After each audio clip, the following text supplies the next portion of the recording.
मौका चाहे शादी का हो या फिर बर्थडे पार्टी का, बात अगर महंगी प्रीमियम शराब की आती है तो दिल्ली वाले गुरुग्राम का रुख करते हैं, जिसकी वजह है गुरुग्राम में कम कीमत पर मिलने वाली महंगी शराब। लेकिन शायद अब आपको ऐसा नहीं करना पड़ेगा।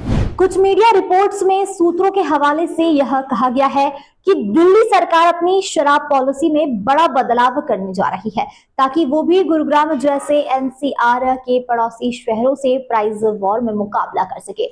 रिपोर्ट्स में कहा गया है 3 अक्टूबर को एक्साइज कमेटी की एक बैठक हुई। इसमें ज्यादा पारदर्शी पॉलिसी लाने पर चर्चा हुई है। इस मीटिंग में fix retail margin, excise duty, beer पीने की लीगल एज और दिल्ली में प्रीमियम ब्रांड्स की उपलब्धता पर भी चर्चा हुई है। लेकिन सवाल है कि प्राइस के मुद्दे पर दिल्ली सरकार चर्चा क्यों कर रही है। असल में दिल्ली में फिक्स रिटेल मार्जिन कैप लागू है, जबकि गुरुग्राम के दुकानदार डिस्काउंट देने के लिए स्वतंत्र हैं, जिससे उन्हें प्रीमियम ब्रांड पर भारी छूट देने का मौका मिलता है और इसीलिए दिल्ली के लोग गुरुग्राम भागते हैं। फिलहाल दिल्ली में जो फिक्स्ड मार्जिन कैप है वो भारत में बनी फॉरेन शराब की बोतल पर 50 रुपए है, जबकि इंपोर्टेड शराब पर ये 100 रुपए प्रति बोतल है। लेकिन सवाल है कि रिटेल मार्जिन कैप होता क्या है, ये भी आपको बताते हैं। दरअसल जब सरकार किसी सामान पर मुनाफा कमाने की एक लिमिट तय कर देती है तो इतना ही आप मुनाफा कमा पाएंगे, उसे रिटेल मार्जिन कैप कहा जाता है और यह नियम गुरुग्राम में लागू नहीं होता है। वहां के दुकानदारों के पास शराब के दामों पर खुद से तय डिस्काउंट देने की सहूलियत दी जाती है, इसलिए वहां पर शराब की प्रीमियम ब्रांड अच्छे खासे डिस्काउंट पर मिल जाती है। गुरुग्राम में इंपोर्टेड शराब सस्ती होने की एक वजह पॉलिसी का अलग होना भी है।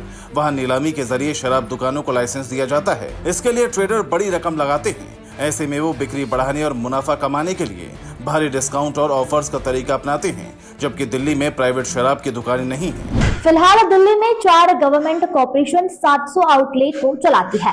इनमें से प्रीमियम ब्रांड की एक लिमिट में ही आपको दुकानों पर मिल पाते हैं।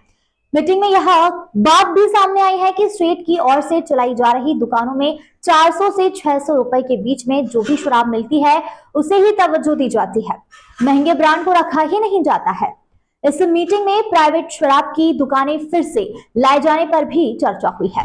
उम्मीद जताई जा रही है कि नई शराब पॉलिसी का ड्राफ्ट अगले 1 महीने में तैयार हो जाएगा और इसमें ये दोनों बदलाव किए जाते हैं तो दिल्ली में न सिर्फ एक बार फिर प्राइवेट शराब की दुकानें खोलेंगे, बल्कि गुरुग्राम से सस्ती शराब मिलने का रास्ता भी साफ हो जाएगा।